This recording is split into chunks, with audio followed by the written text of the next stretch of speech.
Tuesday, May 21st at 5:15. We will hold a public hearing today at Maple Street School in the cafeteria for the withdrawal of funds for the school district building repair and maintenance fund for the following. Not to exceed $15,000 for the Hopkinton Middle High School kitchen oven replacement. Not to exceed $30,000 for the Hopkinton Middle High School cafeteria tables and various district-wide furniture needs a replacement. Not to exceed $20,000 for paving at the Hopkinton Middle High School, and not to exceed $18,000 for AC for the Harold Martin School Library, with a total of $83,000 to be withdrawn. At the school board meeting immediately following this hearing, the board will vote on an action item regarding the withdrawal from the school district building repair and maintenance fund. So this would be an opportunity for the board to ask Mr. Rizicki any questions. What was the other item after paving at the middle high school? The item after payday was not to exceed for $18,000, the air conditioning at the Harold Martin School Library. And if you want like to feed that to add any context to what we're asking. Any specific one or just around? Yeah, go ahead. Sure. Jim Rosick, Facilities Director. Kitchen oven, this is part of our multi-year replacement of kitchen equipment before it goes down. We can't serve food to kids, so I think it's a win-win. Cafeteria tables and furniture, again, we're tucking away a little bit each year. The cafeteria tables are really expensive. So this is going to be a multi-year plan, probably like 4 years or so, 3 to 4 years. We chose a table. Some of them are going to have logos. They're going to be really good quality. We're not doing chairs anymore. They're all going to be all-in-one. Easy for custodians to lift up, take down, put away, use for events, everything. And the paving over at the middle high school is,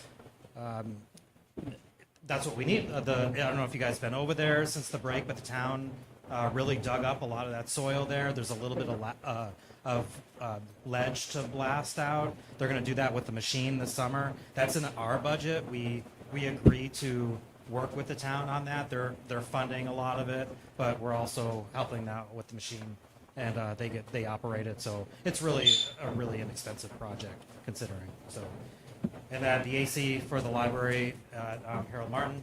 That's been an ankle biter discussion for the past couple of years. We think it's a good opportunity, another place for cooling for the kids at Harold Martin, because there's not hardly any place up there on the second floor for kids to get relief. So it seems to make a lot of sense. Thanks, Jim. Wait, can I ask questions? Jim, can I ask you a couple questions?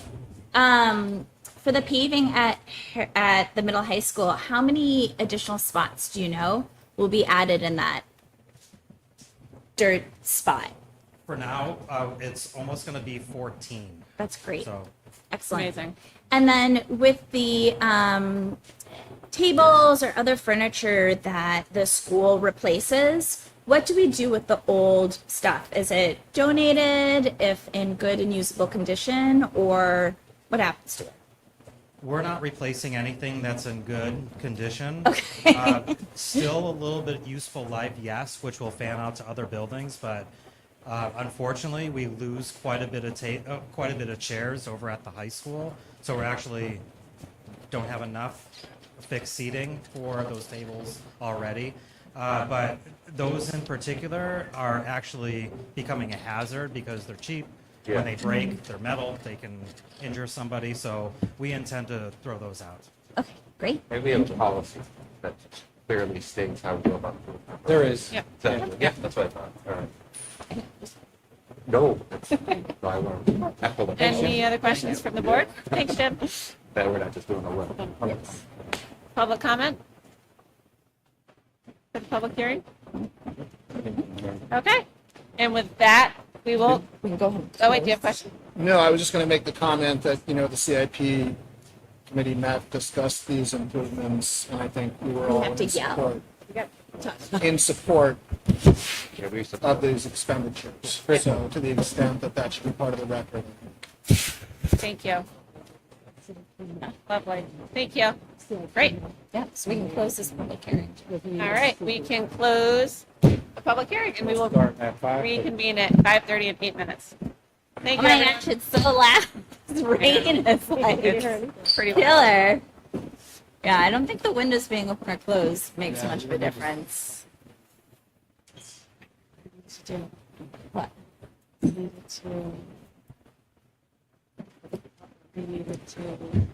didn't know it was supposed to rain. You know it was gonna rain? What's that? I didn't know it was gonna rain. That's what that's on the page to do. I didn't know it was gonna rain at 3 o'clock when I had saws out all over the place.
Hopkinton School Board. It is raining, so we are going to try to project as loud as we can. We are here Rob Nato, school board member, Jonathan Cohen, Norm Goupel, Andrea Folsom, myself, Dulcie LaPoma, Michael Flynn, our superintendent of schools, Michelle, our business administrator, Michelle Clark, Jody Cotman, who is technically not here but is here, who is our administrative assistant for Mike and Michelle and everything, and Matt Stone, our technology director. We can go ahead and rise for the Pledge of Allegiance. I pledge allegiance to the flag of the United States of America and to the republic for which it stands, one nation, under God, indivisible, with liberty and justice for all. All right. So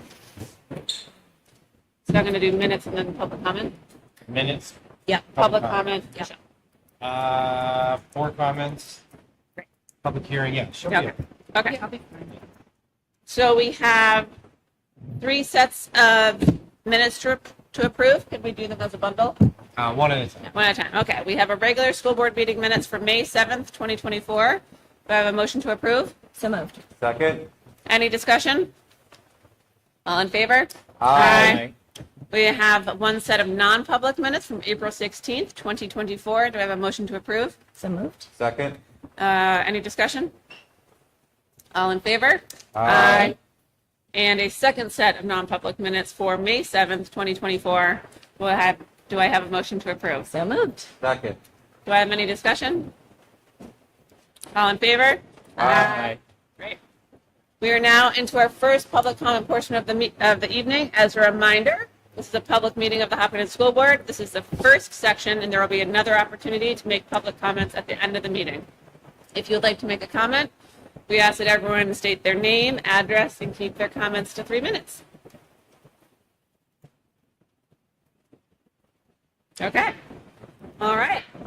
We are without our student reps tonight due to sporting events in the rain.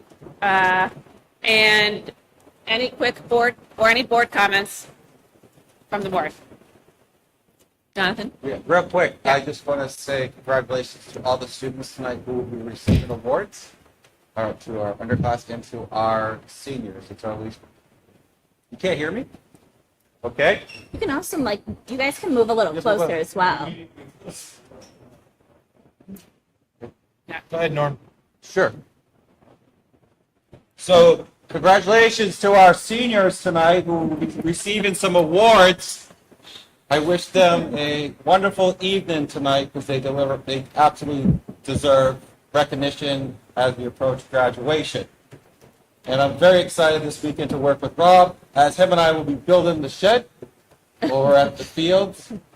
Him and I are looking forward to doing it. Again, these are proceeds that were raised and part of our fundraiser with the cross country and track and field. And very excited to do that with him. Great. Excellent. And then just for the board and public to know, I'll be leaving. I need to leave tonight at 6:30 because I'll be going and presenting awards to both our undergrads, to our student reps, like they don't know, and to seniors. Is Noah back? No. And I have no comments. All right. So with that, we'll move to the current business portion of the meeting.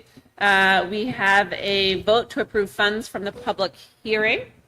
The language for that, Mike, if you can help tee me up. We'll go back to the public hearing notice. Yeah. And So- we're looking for a motion not to exceed 83, is that the math? $83,000 of expenditure from the school district building repair and maintenance fund for the items stipulated within. So moved. Second. Any discussion? Yeah, I would just say, just for discussion, for folks who weren't able to join us at the public hearing, we did talk about the paving at Harold Martin will Middle high increase school.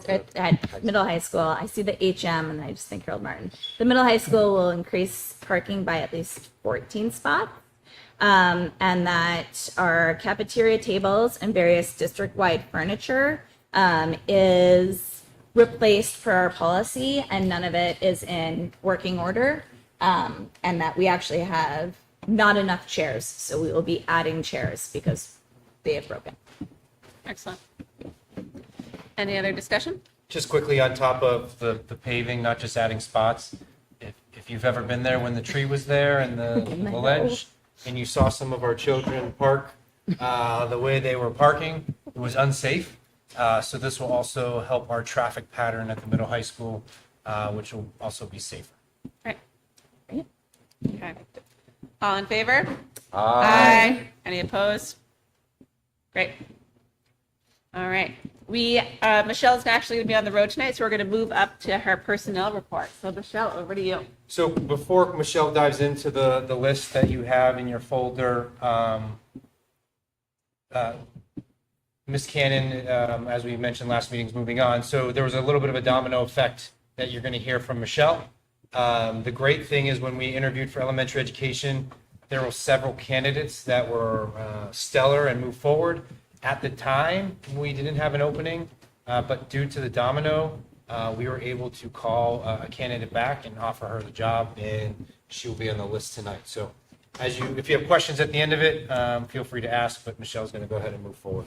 Sure. So there are a lot of new hires and then some resignations and other changes. So the new hires, Holly Clement, she currently works with us. She is going to be the Harold Martin School Inclusion Assistant 1.0. Sarah Duvall, like Mike just explained, with Elizabeth Cannon leaving, she will be the reading specialist at Harold Martin. Then Joan Follansby will be the Harold Martin School literacy specialist, taking Sarah's position that was an interventionalist. And it was decided that these were the best splits for this. And that's why Sarah's was just a basic interventionalist. Chloe Key, again, with the same dominoes. Joan Follansby, she will take a position for an elementary teacher because of Joan moving to a new role. Then we have Barb Jenkins is going to be a Maple Street School Inclusion Assistant, and Melanie Thornley is also going to be a Maple Street School Inclusion Assistant. We have Carissa Carr is going to be a Hopkinton Middle High School Inclusion Assistant. We have Tristan Stoffel is going to be Harold Martin School Special Education Teacher. So those are all the new hires. Resignations. We have Miranda Lasher is a .92 food service worker at the high school. She will be leaving May 31st. Karen Case is going to be retiring. She's night custodian part-time. Her last day is June 15th. And Victoria Periga, I'm sorry if I pronounced it. There we go. Thank you. Inclusion assistant at Hopkinton Middle High School, and her last day will be the last day of our school and PD sessions, which is June 18th. So now we have some changes. So Melanie Sala was originally given a .8 inclusion assistant. When the schedules were looked at for students, the need was actually a 1.0, so we're changing her to a 1.0. Kim Stevenson, so she was given a contract for a .4 foreign language teacher at the middle high school, and with Madame Cottonwar retiring, she now will take that position and actually make it a full 1.0 position. Then we have 3 staff members. This is an every year thing at the This time of year. end of year, start of year, yep. Summer. We have lead teachers for the extended year program. So these are coming before the other slate because these individuals have to start getting going. And we want this to be approved before they do. So Joan Follansby, Kristen is for Harold Martin, Kristen Jakes is for Maple Street, and Kim Meyer is for the middle high school. 87 hours is estimated that that's how much they will need for their lead teachers. So that is what I have on that. Are there any questions on that before I move on? Yes. Yeah, I do. What is an inclusion assistant? What are the duties of an inclusion assistant? Each one's different. Sometimes it's a one-on-one with a student, or it could be a shared inclusion assistant where they access 3 or 4 students as one. It's all driven really by the IEPs. Okay. Yep. So that's like, Yep. okay, so that's part of the IEP or? Yep. Okay, thank you. I just had one quick question, like really quick. How does it work when there's a swap from someone going from like teaching like third grade and going to a read specialist? Is it the administration decides or they apply? How does that work? So when Liz withdrew, the positions were posted and people applied. Okay, perfect. All right. And I guess my only comment is just how happy I am to see some teachers who are decided to retire from teaching will still be in our district. I think that says a lot of really positive things and makes me incredibly excited, especially for our Maple Street Maple kids. Street keeps They're keep getting picking them some up. wonderful inclusion assistance. So it makes me really happy. Yep. All right, schedule Okay, B. next, Schedule B. So you have, the majority of the slate is done. There will be more in the future, but before you today is a large sector of the Schedule B. This is an annual thing that we do, and we have to have them done before June 1st. Right. Or at least the department heads, so we always kind of figure that it should be the others as well. Then we go into the donations, I Yep, believe. go that first. Yep. Mark Scheinewald, I'll probably pronounce it wrong, but thank you. He donated time, which in his work equates to actually physically money for the robotics team. So there's $1,690 that's going to the robotics. So thank you for him. That's the donation. The last item I have is the financial. So in the drive, there was the financial, which it doesn't say April 30th because I was trying to get as close as I can to when this meeting was going to occur. Because I'm trying to, because as we're getting closer, things are changing, and I wanted to get the most up-to-date information. As you can see, we are at just under $200,000 that would be fund balance. Because I did reserve in this document the $200,000 that was voted on by the voters to go to the building repair and maintenance fund that we just were talking about. So we are not at the point of where we need to be, where we talked about in the budget. So we're monitoring this. There's been a lot of changes in the special ed area that have caused this, but we've talked about this before, that we are going to, if we need to, bring it to the board to have a withdrawal from the Special Education Trust for these unanticipated items, so that we can bring it to what the voters were given when the budget was approved. And food service is looking about the same, so, which is a good thing. Yep.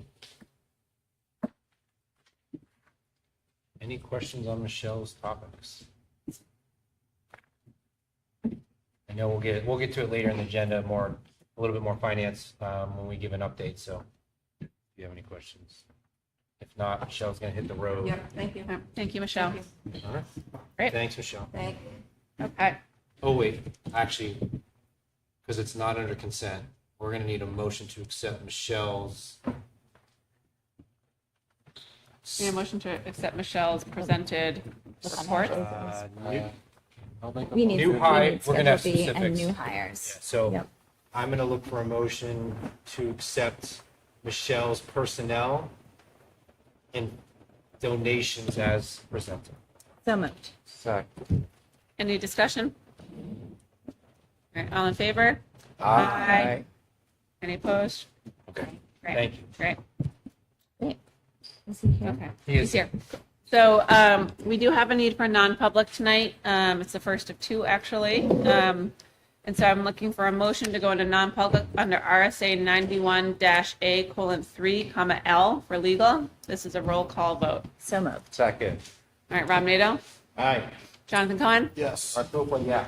Yes. Yes. Great. So we'll be back in like 20 minutes. Have fun tonight, Jody. Yeah.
Wrapping up.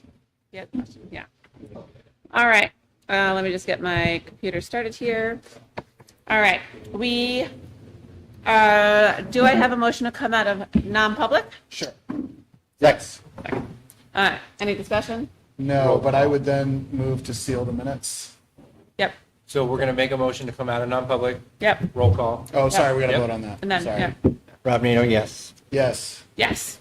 And then I would also look for a motion to seal the minutes. which I will make. Second.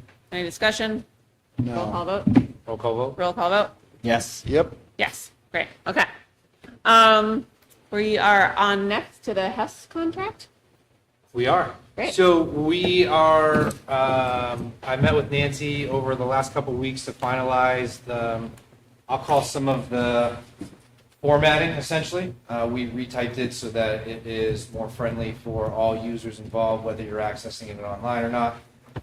So that has been finalized. Nancy signed. I spoke with Rob before. Rob signed as the chair negotiator. Just one more point. I want to thank the community for full support in this contract. It really closes the gap when we are competitive with surrounding districts. The retention, as you are part of the review, retention has been outstanding. Minimal turnover in the IA. Now in year 3 with me, we're in the first year. I think we lost nearly half to competitive districts. So I commend the community and the board, and I know that the membership's very happy. So thank you to everyone involved. So with that, that is now wrapped up. Great. Congratulations. Thank you. All right. Next up, Jim Rozicki and I have a presentation about the Energy Management Committee. All right, guys. We have. I'll turn this. To the school board, there is copies of the presentation in your board folders. I don't think you connection with that. All right. I'll kick it off. Kick it off. All right. Do I need to do it? Yes. Oh, I did? Yes, I put it in line. Fine. Wait, how do I share it? Oh.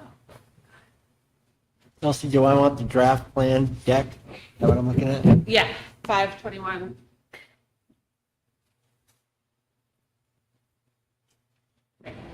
Try to put it in the public folder. Yeah, I think so. I'll put it in the public folder. Yep.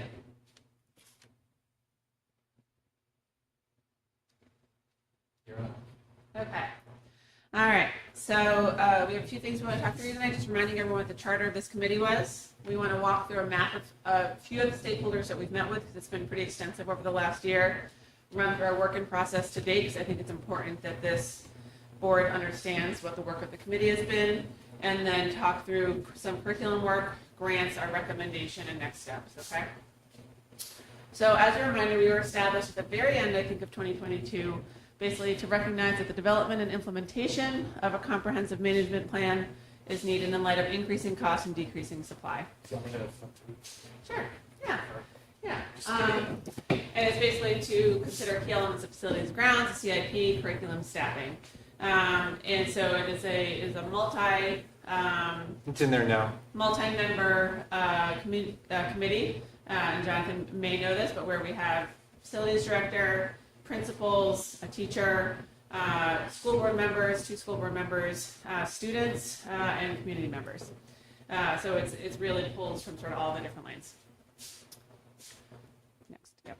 So this is a subsection of who we have met with over the last year. This is a little complex. We want to walk you through it. Looking at projects of this scope is a lot.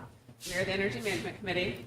Over the course of the last year, you guys might remember this, we worked, Eversource paid $3,000 to Margaret from an organization called Seeds to get energy audits done of all 3 of our buildings. Those were wrapped at the very end of last summer, and we basically digested them as a committee, reported back to the board on our findings. Those documents are available on the website as well as in our board folders. We also were recommended to talk to Design and Mechanical, which does a lot of work looking at the mechanical and HVAC work of schools, which pulls a ton of energy in terms of overall utilization, as well as with a group called Resilient Buildings Group, which often will do what I would call prioritization and return on investment group in terms of looking at the overall audit results and saying, okay, this is what we actually think that you could start to take a look at. That work is underway. Eversource is also paying for Doug's time to inform what cost estimates would be as they look at our schools, because they have been developed in a multi-decade approach, as everyone knows, in the Hopkinton School District. We also met with Bill Newell from Newell and Crowther to talk about what are actual options for looking at the envelopes of our schools from an insulating perspective. And we also have met with Revision Solar a couple of times to look at what would solar options be on the roof, right? It's worth noting for both envelope and solar, any of these projects would get bid out, right? Like, we are not necessarily contracting with these at all. We are not, to be clear. We want to meet with local experts to be able to say, okay, for projects like this, what would be the scope of work? What have you seen that works? Do you have case studies that are worth us looking at, or other people who could inform what our approach should be? We also met with 3 different building contract and services managers. So we had done a performance contract as a district, 2017. These could be similarly typed projects. They could also be different projects where you could look at bonds, multiple different levels of payment. But these types of groups build on the work of someone like an RBG. Well, they will go through, look at all the controls, look at all of the HVAC, look at the envelope, look at the windows, think about everything, and then put together a comprehensive plan to think about how a district might want to stage gate or bundle its work. These groups also will actually do soup to nuts RFP, contract development, working with the actual subs that would work on the project, so that for a small district like ours with Jim, where there isn't a trillion people in a facilities group, managing all of those RFPs and everything else can be a pretty heavy process. They would help us do that. And there are most districts in New Hampshire go ahead and do this. Does this make sense to everyone? Great, okay. Can I add to that? Please do, actually? So, yeah. a big person that's not on this list is like in early January, we met with a gentleman by the name of Russ Hunt. He is like the top high-level energy efficiency expert for Eversource. And we got on a call with him and be like, hey, we're the small energy committee. This is where we're at. What are our next steps? What is our order of operations? Who do we talk to? And he's like, all right, I see where you guys are at. These are the people we want to talk to. As far as Eversource, these are the people we give the most money to and give the most incentives to.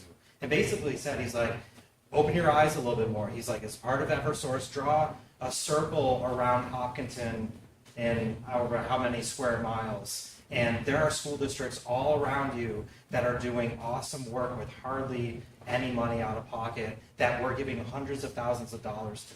So we were just like perked up like, wow, I think this is the direction that we want to head. Who do we talk to? So he was the catalyst that gave us all these names and all these different leads. So we took it on as the committee. It was like, okay, let's call them in, let's meet with them, let's see what they have to say, what they have to offer. And we validated a lot of these people and their work that they did with actual school districts. Like, hey, how's that project going? I heard you got XYZ money, and a lot of that was validated. Yeah. So I want to add that. That was like a really pivotal part of our committee work this year, is getting that information, because we were just like, all right, we want to do all this stuff, but how do we do it? How are people doing that? And like a big charge is like grants and other funding sources. Like, how do we get that? And I think we got the goal cashed out. Yeah. That's the wrong thing to say, but we got the good ones. Yeah. Yeah, sorry. No. What did I do? Not that. Okay, so for our process to date, this is a record of all of our meetings. There are minutes, a lot of them are in draft form, but we have met 15 times since the beginning of the year. This sort of just runs through the overall timeline. We built up a lot in the spring, actually trying to meet with all those different groups. It is worth noting that with every single person that our group meets with, it is with a certain fiscal lens. We are trying to think about, if we were going to improve our facilities and look at energy management, how can we do that in a way that saves the district money, right? And so that has been a thread that has pulled together all of this work. Yeah. So what we wanted to move through was, we really liked the work of EMC, and it really struck a nerve, I think, with the entire committee, and this being EMC, the company, the energy Management consultants. Thank you. And this is just, there are a few presentations in the board folder if you go ahead and look. But what they're able to do is start by looking at the biggest opportunity for savings. Something that I think is sort of mind-blowing to me is controls can often save up to 21% of the overall utilization of a school district. There's a lot in lighting. We've done a lot of work on that in the district. Certainly looking at boiler room ventilation, that's your typical HVAC, and then envelope as well, right? But they go ahead and they set up an anonymous staff survey. They think about what is the optimal learning environment, how can you think about building controls, how can you tie this into your CIP. They also go ahead and take a look, as they're doing that, they talk to the staff, right? So what does the teacher need? Rob has possibly mentioned tonight, I don't know, but that some of our lovely buildings rooms get a little hotter than others, right? Which I think can make it hard, but actually starts to get that feedback from the people who are actually in the buildings every day. And then really starts with an analysis where they basically start to build out a multi-prioritized list of the highest priorities going down to the lowest priorities, and that's from like a immediacy to an ROI perspective. And then I think what's great, and we talked about this a bunch when we met with them, is their bidding process, right? It's worth noting, we also talked with Goffstown, another district who has worked with them, and they said that the art of bidding out correctly is sort of an art, and so managing the bidding process for a multi-tiered scope of work is something that has to be managed very carefully. So having a group that does bids all the time is really, really helpful. And then this is basically what they present, which is basically what made all of our eyes melt and be totally amazing. So at the end of this, they're able to go back through, look at what the project cost would be, what building would be at, what's the operational savings, what's the energy savings, how would we prioritize it, and then we could go through and say what's in, what's out, and we'd basically be able to make a roadmap for what we want to do. They also do the work of tracking down associated rebates, whether it's from the IRA, from the feds, whether it's from the state, whether or not it's from utilities, if there's anything else that could happen. And that work is incredibly time consuming, and it's really invaluable to have a partner who's able to collate all of those different rebates. And then they are basically able to look at a cash flow tool, which I thought was also very helpful when we think about our voter base in Hopkinton, being able to think about what is the actual cash flow that we would need to look at from each of these projects across the lanes of energy savings, operational savings, construction, gross, et cetera, and think about what would be our net cash flow if we're looking at a loan, if we were looking at something else, if we're looking at rebates, what we would need to do. And I think that when we think about what the Energy Management Committee, when it comes to the buildings and our infrastructure, want to go to the taxpayers with, we want to make sure that we're making a very clear economic argument for the work that we're doing. And EMC's presentation really struck a chord with us, which was great. Can I add one more thing to that? Please. So the way that Eversource incentives work and why people are getting so much is because they couple multiple projects at the same time. So like say like we have our boiler project coming in up in our CIP. Yeah, we can apply for that and we get a rebate just on that particular project, just that one project. But the more you couple projects into one overall bigger project, so like if you do a boiler project, but then do insulation at the same time, and then do heat pumps in a couple of rooms and solar, you're combining 4 different measures, which only sweetens the deal and it offers the greatest amount of incentive. So instead of what we've been finding is what other districts are doing, instead of just trucking along doing one project a year, they've made the leap and done more. And a lot of those projects, even though they were north of $1 million, they were able to pay for that project out of energy savings alone without any impact to the budget. Obviously, there's a lease mechanism in place, there's approvable energy savings, but there's all the other districts that we talked to were like, yeah, we only maybe added 20,000 to our overall operating budget to finance this. And again, with solar's a whole other animal that we have yet to be educated on, but even the value through PPAs and the more projects you lump together, investors on the solar project are more apt to partner with you even for a much better rate, because you're like, they know that you're doing heat pumps, they know that you're doing insulation, they know that you're doing boiler, all at the same time. So there's an instant energy savings and payback, if that makes sense. Before you move, Jody and I are going to leave. We got to go to awards. Godspeed. All right, if we can make it back, we will. See you later. Bye, guys. Thank you. All right. Thank you. We don't expect anybody to read the slide. Well, I am looking at it though. Thank you, Mike. So, See a little bit, maybe. I was thanks, just guys. curious on that slide, I'm sorry, I don't want to interrupt. We can do questions after. No, go for it. Just I'm trying to track the cumulative savings versus the annual gross savings lines. Yeah, Like, I'm trying to figure out what those two, it's basically, if you look at cumulative savings, then you go up and add the annual gross savings for the year above, and then it goes year over year, so it's not an Excel file, so I can't do it. It's 190 plus 157, 347 plus 161, and so you're tracking it. So it is increasing over time, the annual gross savings, okay. but you're able to see that growing year over year. But that first 190 number, in Yeah. column 1, I see 116, I see 36. Does that also, And then How do there we- is the 38K in construction savings. okay, that helps 38K with the is in that, Yeah. okay. Good question.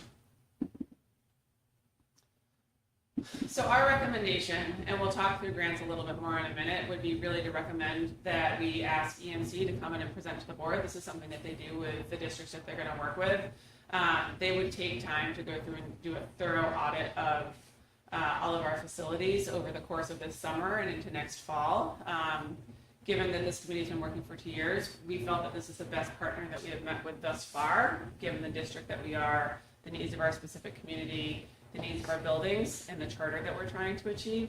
And we would love for them to come and talk to you guys and to have you kick the tires with them on June 4th. So that's our recommendation. Yeah, go ahead. Also, really quickly, do you want to talk through this? But this is wild. Sure. Thank you. This is just a 2-year comparison of our utilities for the district over the past 2 years. We only were able to run it till the end of April. So these are our real numbers. We did April's instead of June because we didn't have time. So good news. We are decreasing pretty good in area of electricity. So a lot of different stuff here, and I probably know what it's going through everybody's minds right now. But before I get to that, I'll take electricity for instance. So why do we decrease so much on electricity? I think a couple different factors. Like I'm able to spend a lot of time on our control system, as you can see on the other slide with the graph. Like controls can yield greater savings. Again, through the course of my time here, there was equipment that was running a lot longer than expected. Things weren't scheduled right. There are ghosts in the machine, so even though the computer says no, this unit is not on, if you go up to it and listen to it, you're like, oh, there's a discrepancy there, which means a repair needs to happen and such like that. So I think over the past 2 years, we're able to, myself and our partners, our service partners like Denron, Siemens, and Trane, we went through a lot of the equipment and tweaked it, and especially our control system. I think people would know that I only turn mechanical systems on for what's happening in that space at that time. I don't agree with excessive run times. My startup for the school day is probably a little bit tighter than what people would want, but again, this is the result. It yields savings, and people are not uncomfortable. So again, the biggest driver of our electrical systems are mechanical pieces of equipment, and just by tightening the controls, I believe we're in a good spot. Last year, too, the board recommended before the summer a new refrigeration units for the high school and Harold Martin walk-in coolers. Those were ancient, tired, running full steam, and with the new technology, I believe we were able to yield some savings there as well. So. And again, you could see, and I was pretty honest about this last year, we were really heavy in oil here, but not a lot in pellets. We had some mechanical issues with the pellet boiler. This year we did really, really well. I was determined to run that pellet system as much as we can. So you can see our amount of tonnage went up in pellet, but our oil significantly decreased. That's what we wanted to happen. So. And again, I'll let the cat out of the bag. I know everybody's thinking like, oh, wow, this really yielded a lot of physical savings. Well, if Michelle Clark was here, she'd probably shake her head no.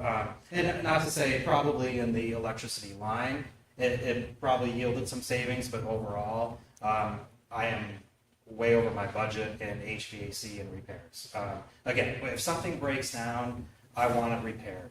If something is not running, it has to be running, because I want our kilowatt usage to accurately reflect our reality. So, and again, too, if like a pump is broken or if it's old and needs replacement, yeah, I'm gonna have that replaced. And unfortunately, we overspent in that. But so I just want to throw that. Okay, so two other key areas really quickly, just while we have everyone, thank you for your time, was curriculum, right? Amy Rock, who is our amazing 6th grade science educator at Maple Street, has looked at a ton of curricula for being able to look at different forms of energy, like things that would feed into our energy management charge. We have looked at a lot. She was able to find Wisconsin's K-12 energy education program, which is able to look at energy concepts, what renewables are, energy efficiency, careers in energy, and climate change. They align with the NGSS standards, and it's something that's really easily adaptable for New England. She feels that what we would be great to do is to start to integrate this into the work of our school district, because being able to think about how we're saving energy is something that would be beneficial, A, for our buildings, also great for people to understand. Certainly careers in energy is something we've talked about in terms of career pathways. So our recommendation, which would have to be talked out significantly more, and this is something we want to start the fall with really, would be to have Amy work with a curriculum director to think about a committee of teachers who would be able to start to think about how they would weave this into the curriculum at Hopkinton. They would also be able to offer a database of additional references. There are multiple things that happen across the schools, whether or not it's the Brockway Preserve field trip, going to Odeon Point, that starts in Harold Martin and continues all the way through, that I think it's good to think about how are we integrating this into what the kids are doing. Also, when people think about grants and alternative funding, this is a big part of what we're trying to do. Yes, sir. Sorry, just before you move off curriculum for a second, the one wheel that it caused to spin for me, going back to the budget committee days, is there's a lot of conversation about the transfer station and trying to change the culture of using green bags. And it strikes me that if we are developing a curriculum about renewables and things like that, that's a very good way to start to try to change the culture in this town about how the transfer station is approached, which is another savings. Yes. Yeah. Yeah. Environmentally good, but also a savings if we can start to get people thinking about that. So just as I'm listening to you, Yeah. I'm thinking about that. And building on that, the schools do composting. There are waste warriors here. There is a composting, the Sustainability Committee at the high school does composting as well.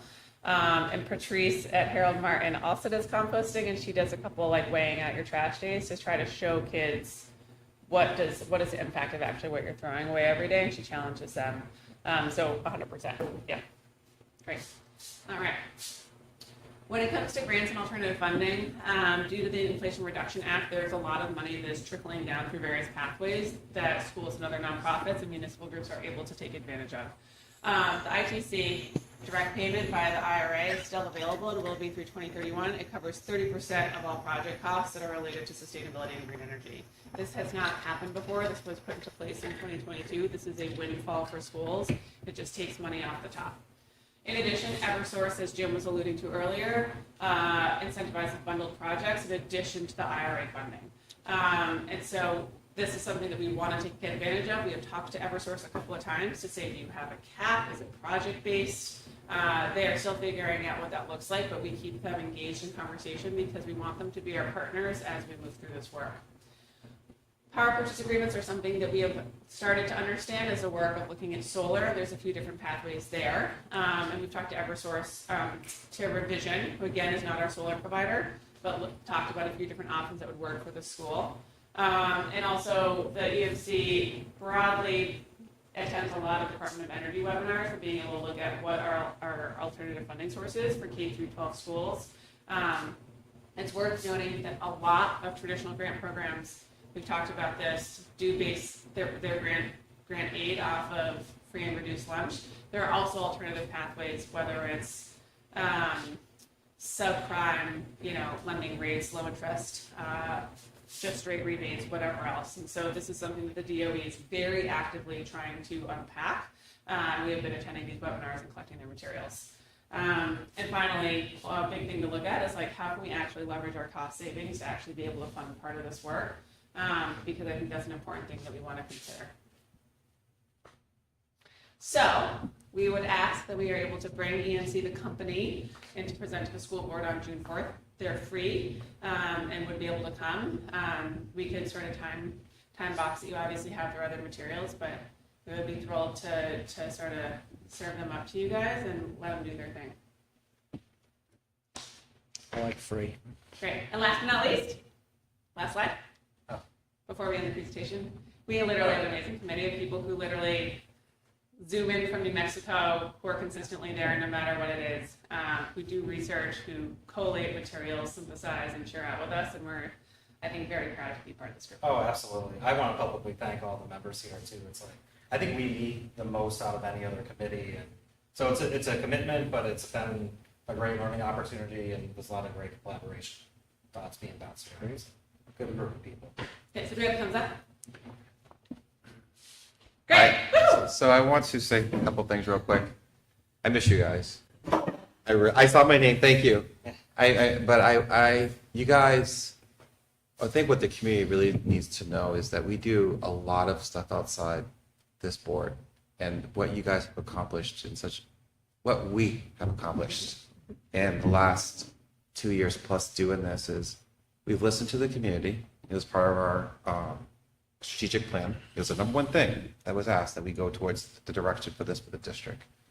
But the people on that committee are so knowledgeable, passionate, and using resources and knowing that this has to balance stuff making sense for the taxpayers, for the environment, for everything, in order to make sense, all to come together and to show a plan that makes sense for all parties. I really, really want to say thank you, and to all those members for all the hard work they put into this. It's so appreciative and excited to see this to come in. So you tell them Norm says, We will. awesome. We will. We'll have a jubilant email after this. Yeah, Okay. Any other questions? it's awesome. We will jump in as many other materials as you guys are interested in. But it's been great. Hit us up anytime. Cool. Great. Thank you. You want to put that back in up there? All right. Here we go. Take it. You did a really good job, like these graphs and stuff. Huh? Did you make these graphs? These are really Jim did. These are beautiful. Oh no, they made them. They made Oh, those ones. That's part of. Beautiful. Can the community see that? Huh? We upload them. Yeah, it's in. The folder? It's in the folder. Okay. Yeah, there's an entire energy management folder. Okay, thanks, team. Thanks for listening to us. Yeah. Okay, so really quickly, we have a few remaining parts of the board meeting. We have a. Let me just check and make sure that Mike didn't say anything to me. Yep, great. Okay. We have, for the board goal setting, we will have our retreat on Friday, June 7th. Same day as graduation will be from 12 to 4 on Sugar Hill Road. It was posted as a public meeting. As with the last several years, I think this will be our 4th year. Yep. We will be setting our goals for the next year. In the lead up to this, we have evaluated this year's goals. Yeah. Mike has talked through his goals. We have talked through the strategic plan. And my ask is that, and I'll prep an agenda and sort of some work for us to work through together. But I just ask that people think about what the work of this board should be next year. And I think our goal is to have those in place by the end of the summer, because that then drives Mike and then the administrative teams, the buildings work. Thank you, Jim. Thank you, Jim. All right. And we will direct Mike what to bring to the retreat. Okay. Looking forward to that, Rob. I know. That cooking on We that. need somebody with an electric griddle the same size as mine. Okay. We can do that. Yeah. Great. All day. Like pancake griddle. Okay. Okay. Good to have. So we now need, now we just need to do votes for the non-union nominations. Okay. This is our second read. If people do have any questions, we have to go into non-public for those. But otherwise, if there's no questions, then we can go ahead and vote to approve the non-union nominations for the 24-25 school year. I'll make a motion that we approve the non-union Teamster contracts as presented. Not just non-union. Just Non-union. non-union Just as non-union. presented. Great. Second. All Any discussion? All right, all in favor? Aye. Any opposed? Next up, we have the Teamsters nominations. These are our janitorial and other support staff, like food service workers, I do believe. They work very hard on behalf of our district. Those nominations are also on their second read, so if we have questions, we need to go ahead and leave, but pending no questions, do I have a motion to approve the 2024-2025 Teamsters nominations for the Hopkinton School District? So I'll make the motion that we approve the Teamsters contracts as presented. Second. All right, any discussion? All right, all in favor? Aye. Any opposed? Great. Rob, do you want me to turn it over to you for the end of your finance discussion? Sure. So it was a work session with the treasurer, Dave McKenzie, and the primary topic was about using some of our funds or putting some of our funds into short-term 30-day CDs. We had talked about this, I think, a little while ago. Dave's initial concern when we had, in finance, we had talked about 500,000 as the number. He had some concerns about whether or not that was viable throughout the year. We have 2 peak periods, June, July, and then December, January, when we have a lot of expenses and not necessarily as much revenue, just the way things work with the town and getting our payments. But he is very much in support of the idea. I mean, it's his decision. Let's be clear about that. And I think in our discussion, essentially what will happen is in August, he will begin the process of putting money into that short-term 30-day CD, which right now the APR on that is about 5%. And the cap that he would shoot towards is 500,000, but in periods like in December and January, it might drop down to 200,000. Yep. So that can be done every month. There's no penalty to principal if we need to draw against it. And it's certainly a better rate than what we get on, which I didn't even know, it's something called the sweep. So the amount of monies that we have in there, we're getting about 2%. This is going to a little bit more than double it. So again, just trying to maximize revenue wherever we can find it. Right. So he can move the money, whatever he feels appropriate without us saying yes or no. He could do whatever. It's his job. That's awesome. Yeah. Okay, great. I mean, he certainly, wants support of the board. Yeah. Yeah, of course. but it is his job. And, yeah. You can go. But And to be clear, we can break it anytime if we need it. We just lose interest. right. Okay, perfect. Okay. A local bank? TD Bank, which is the bank that we're already affiliated with. We had the TD rep come about a month and a half ago and talk with us. Local to Toronto. Yes, local to Toronto. Local to Kentucky, but yeah, Toronto did me. Cool. Awesome. That's great. Thank you for Yeah. thinking of that on behalf of the district. Sure. That's great. Do you want to include your budget update here and then talk a little bit about public hearings? Yeah, so let's talk about I'm just going to extrapolate a little bit more on the financial that you have from Michelle. So if you go to where the fund balance is, we need to be at 550. That's the magic number.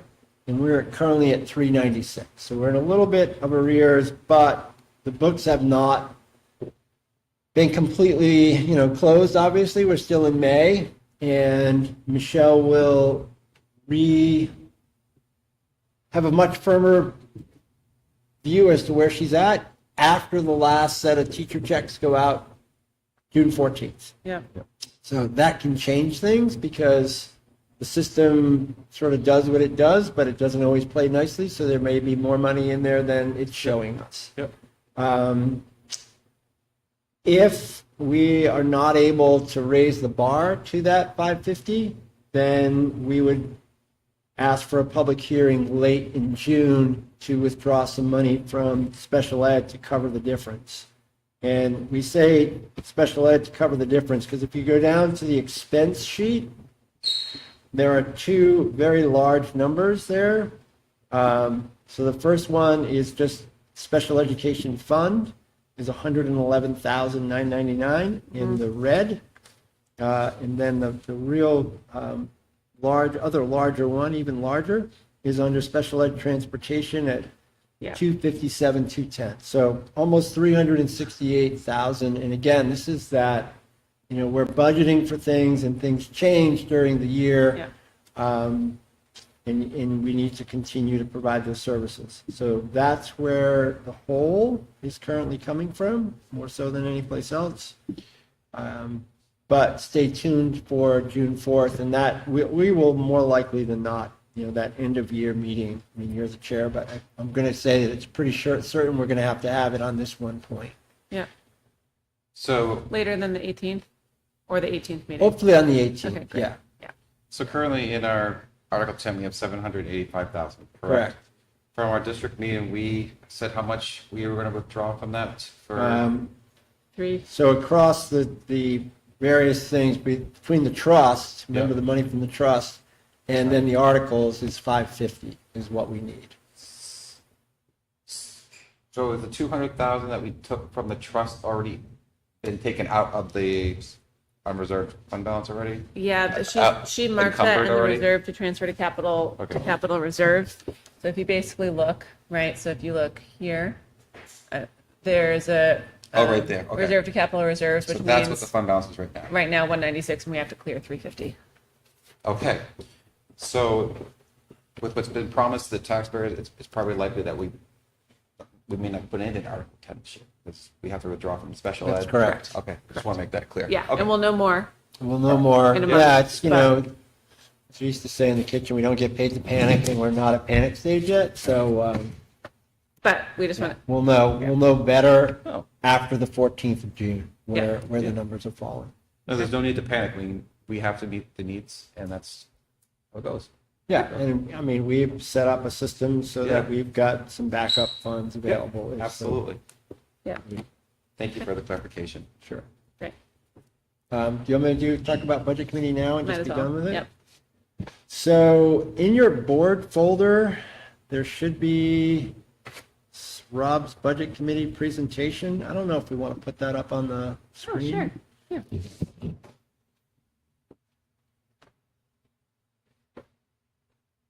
So I missed not the last budget committee meeting, but the one prior to that, and there was a pretty big discussion about whether or not the budget committee should target, and by target I mean direct both the town and the school to come in with a budget of some X percentage range. And there wasn't any clarity about what that percentage should be, but that using some measures of inflation to say, again, just filling in numbers, 5%, or 6%, or 7%, whatever it happens to be.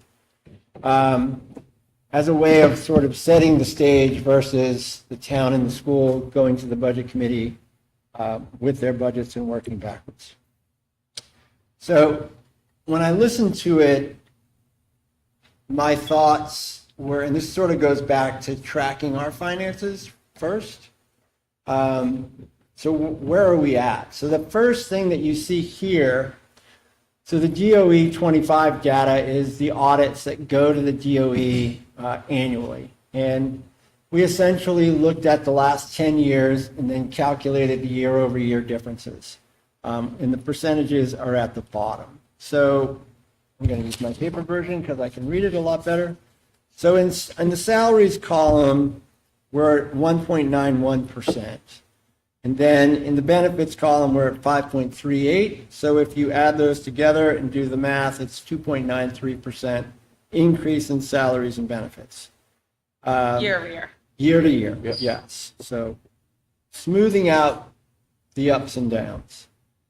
And then in purchase services, so if you've forgotten what those are, I'm sure everybody keeps that tucked away back of their head.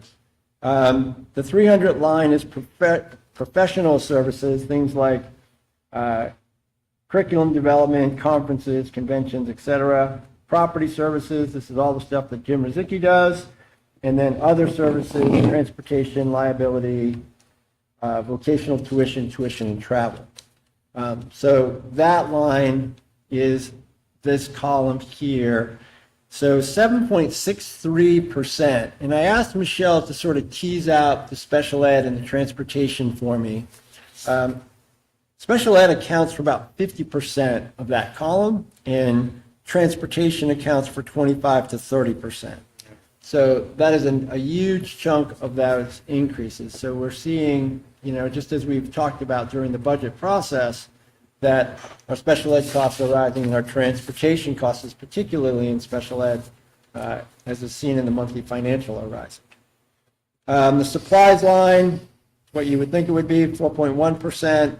The property this one's a little bit wonky because this can be, like in this column for 22-23, we went from 251 to 543. So big giant jump. Building But- project, right? What? Building project? No. No? Big fund balance. We finished the district-wide carpets. We did an oil boiler in one of the schools. I don't remember which one. We did the SAU renovation and some money for the fence. So those things together was 312. Yep. And that way all came out of fund balance. So that kind of pops up and down. You see the same thing happened in 18-19. Yes. And otherwise it's, somewhere in the $200,000 range. The other category, this is the bond principal, interest on the bond, fund transfers, etc. So when you look at it, we're actually doing pretty well, right, in terms of what those percentages are. So getting back to the budget committee process in terms of setting a target. For me, if we're going to talk about inflation, then we've got to be talking about the right thing. There's a lot of, I think, poor understanding of just referring to the consumer price index versus what the school district actually purchases. So on the next, can you go to that other chart? I know this is hard to read up there, but it always is. Yep. So what I put together here is sort of an analysis of three things. The employment cost index for local and government workers, and then the employment cost index for civilian workers. Is this the one with 4? Yes. Yep. And then the consumer price index, and then the personal consumption expenditures. So the personal consumption expenditures, the green line is there, and it's much, much higher than the CPI. And we'll talk about that in a little bit. CPI comes down, and you can see that popped up post-COVID pretty steep, and now has come back down. The employment cost index for civilian workers is the red line, and then the employment cost index for, again, elementary and secondary teachers is us. It's that light, can't make it out from here, and it's on my screen. It's also a light green. So comparatively, we are sort of in range with where those factors are, and that's the number when you go back to the main sheet. We're well within where we should be at 2.93%. We're right, we're not overspending, we're not underspending, we're sort of at the norm. You go one more. The next one is very much the same, and I just did this one because it was the budget committee, so I threw in the line for state and local government workers. And it almost overlays the elementary and secondary school teachers piece. So good tracking measures. Yeah, you can go to the next one, Jill. So then the next slide is, what's the logic of using specific subcomponents for us, ECI for education, and then personal consumption expenditures for healthcare. So if you look at these two graphs, you can see that the categories and the weights are vastly different, right? CPI on your left, you look at 42% for housing, and then on the right, it's 22%. The one that really catches your eye is the healthcare numbers. So much, much bigger. Sorry to interrupt you for a second. Can you just CPI versus PCE? Okay, so consumer price index is a market basket of goods, 60,000 items or so, that the government goes out and theoretically, either literally or, in-kind purchases and compares the Price. cost of that basket from month to month. PCE, personal consumption expenditures, does very much the same thing, but in a very, very different way. So PCE accounts for substitute goods, whereas CPI does not. So what that means is, last week when I went and did my grocery shopping and I saw steak was at $13.99 a pound, guess what? I bought more chicken and other stuff, right? That's my substitute good. PCE factors that into their calculations. How are people shifting their behavior? It also weights things very differently. For us, the big one is healthcare being so much larger in PCE, but what it measures is completely different. In CPI, it measures the cost of your copays and your deductibles. So the out-of-pocket stuff that we all pay. In PCE, it actually covers all medical goods and services that are provided by employers as well as Medicare and Medicaid. So the actual cost of health insurance, not the stuff that we, Premiums. yeah, right, the premium piece. So that's a much more real number and it's more accurate to what we do than the CPI. So my suggestion to the budget committee was that for the school at this point anyway, that we could provide data or think about in terms of ECI for education and PCE for healthcare. There is no inflation indicator for special ed. Like that's just the wild card. So that's where we get into some difficulty. The other categories in our budget, as a percentage of our budget, are fairly small. So whilst, it would be nice to say we can look at some of those other things for supplies and property, they're pretty small in terms of what we actually spend. When you say that inflation doesn't touch special ed, I mean, surely the cost of special ed is drastically increasing, probably outpacing inflation significantly. So what do you mean by when you say I mean that we have no way of knowing when 3 students move in to no students move in. predictive? So, right, so when we budget for Okay. special ed Yes. and the students that we have in front of us, okay, we can do that. And yeah, we get impacted in the transportation costs and in the salaries costs. So remember, a large portion of our staffing is special education teachers and instructional support teachers. So that's a big piece of our budget, that's a piece of that as well. Sorry, I threw you off. No, that's fine. So at the end of the day, another one that's not on here, hang on, let me just find it.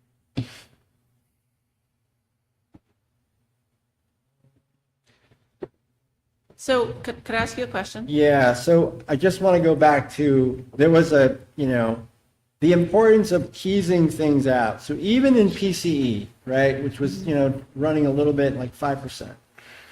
If you pull out PCE for healthcare, in this current year, it was at 7.7% increase. So again, using those metrics and getting people to understand what we're buying and what it's costing is really important, not just the increase in our budget. Yeah. That's excellent. So I think there's a couple things that I want to point out is that overall, we are beating overall on the 4% year-over-year adjustment, right? The overall index, which I think is notable considering that 3.58% is inclusive of purchase services like special ed. So I think that is notable. I also think that when we look at this blended line of 100 and 200 with salaries plus benefits ending up at 2.93% year over year is pretty remarkable given the fact of what you just said about healthcare inflation costs. And this is like incredibly important, I think, for people to know. A 1.91% year over year straight salary COLA. I mean, people can feel what they want about that, but I feel pretty good about the things that we can control of a district. Over the last 10-year period, we have worked really hard and really diligently to try to think about what we're doing. And I think that if we are able to tease apart what you're saying, it is incredibly meaningful to think about where we should actually be indexing against. And again, it's hard in Hopkinton, but I think we are working very hard to be fiscally responsible. Well, and think about, on your point, I mean, it's nice through that additional line in there for state and government all workers, because we're just below that line. And you think about the attrition in any state agency you want to pick. I mean, look at, how difficult it is to hold on to workers when you consider what inflation is, and you consider that our year over year is 3% for salary and benefits. It's kind of jaw-dropping that we don't have more attrition. Like, so, Yeah. so that's kind of, I think speaks to things like government and governance and climate and morale and things like that are translate into real dollars. So, It was interesting when I took the salaries and benefits line, I also broke them out, and I've got this in a separate spreadsheet, by school. And my guess is there's a lower percentage cost in the middle high school than there is in the elementary schools. Right. And just in my personal history here is there's a lot less turnover in the elementary schools. And those percentages are a little bit higher there. So it does speak to where people work, What they're doing. Yeah. which helps our students. So coming back to, how did we leave it with the budget committee? I think everyone was comfortable with the expectation that as we bring budgets, we should be able to validate what we're doing in the scope of the inflation indicators that are most appropriate to either the town, and they're going to have to do some work on what they would use in the school in terms of what I will present.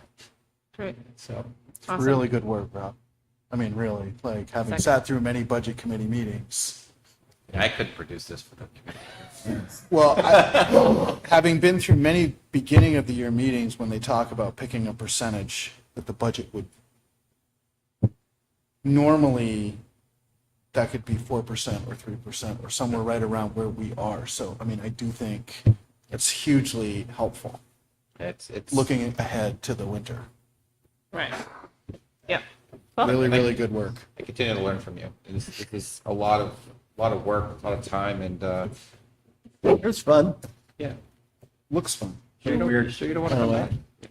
The spread graphs are kind of fun to play with because you can change formatting and you can add in different columns.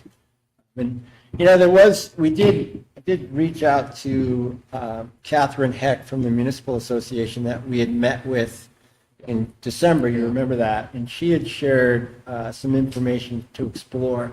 One of the ones that she mentioned was an education price index, and I probably need to get back to her because she didn't give me the link, only the category. But I think what she was referencing is something that tracks per capita cost by state for education, which is very, very difficult. New England is generally much higher. New Hampshire is high. Student populations and size of our state do not play well with those metrics. So it's not really an inflation indicator. It's more of a cost indicator. yeah. That's great. Yeah, we don't have so much bargaining power. And we have schools that, again, my sense is if somebody were going to start fresh in New Hampshire and build schools, we certainly wouldn't do it the way it's been done, right? It just doesn't make a whole lot of sense in terms of the number of kids and the number of high schools and the locations. Yeah. Thank you, Rob, very much for that. Sure. Awesome. That's excellent. There is a notice in the folder for a field trip. I'm waiting to hear from Mike on whether or not we can actually vote on that without him. I don't think we have to vote on it. I think he's just informing I us. think it's just I think we did informing away us. with that a Great. few years ago. Right. Awesome. So that should be all set. But if everyone wants to take a look at that, and then we can go ahead and move into committee updates. So policy has not met since the last meeting. Is that right, Jonathan? Yes. Great. CNA will be meeting on the 30th. It's worth noting to you guys that when we meet on the 6th. That will be a few things that come before this board. One is the recommendation of the ELA committee, which so many members across the school district have been working on and trialing different programs and education or English and language arts programs. So that will come here. It will also include an update on report cards and also, I believe, an update on data and assessments, which is great because we're seeing some good improvements there. Finance, you already talked. Anything else? CIP, we just did the public hearing. Good. IMC, we just did our update. Anything for safety? We haven't met since. Right? You're up. Okay. Mike says that we do have to approve the overnight field trip. Oh, we did? Yeah. Okay. So, So I'll make a motion that we approve the overnight field trip as presented. Second. Okay. Any discussion? I'm sorry, where is that? in It's the, for, it says overnight field trip bets. It's for First Robotics. Their battle cry. Oh, W. okay, yeah, I got it. mhm. I'm there. That's great. Well, any discussion? Have fun, guys. All right. All in favor? Aye. Any opposed? Great. Okay. All right. We are now into our second public comment portion of the evening. If you have any questions, go ahead and come on up. Please state your name, address, and stick to 3 minutes. Lauren Klein, 86 Maple Street. Couple things that I wanted to circle back on.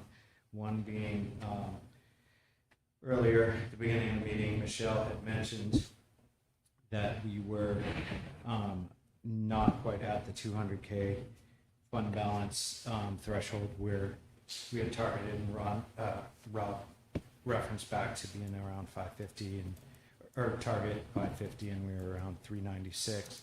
I thought that how the verbiage for that additional fund balance going to CIP was up to being the remaining of fund balance, not necessarily 200,000.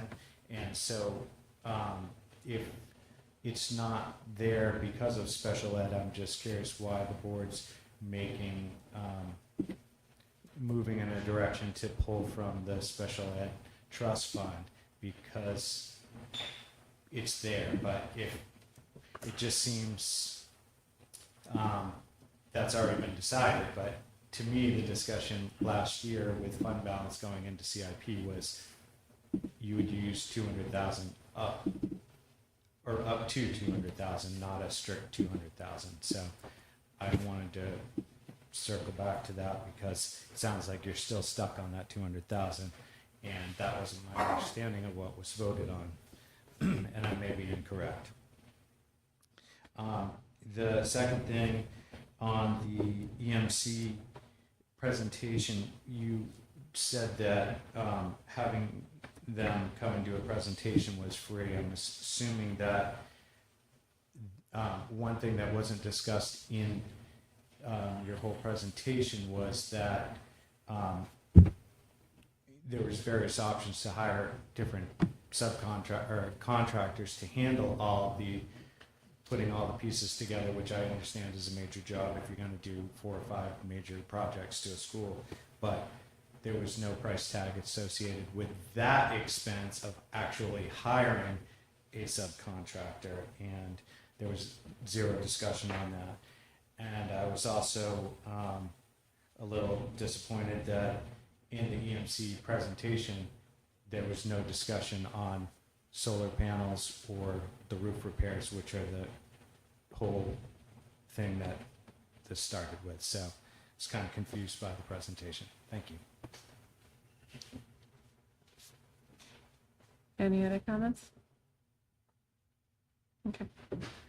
All right. With that, we are, any other old business or other business? Okay. Okay, cool. We do have a need for a non-public, another non-public tonight. So is there a motion? So before we go in, we will not be coming out of non-public, or we will not be coming back into the meeting for another public to have any business here. And so I'd ask, is there a motion to go into non-public under RSA 91-A:3, C for reputation? This is a roll call vote. So we're gonna move it first, so Yep. moved. Second. The roll All call right. vote. Go ahead and roll call. Rob?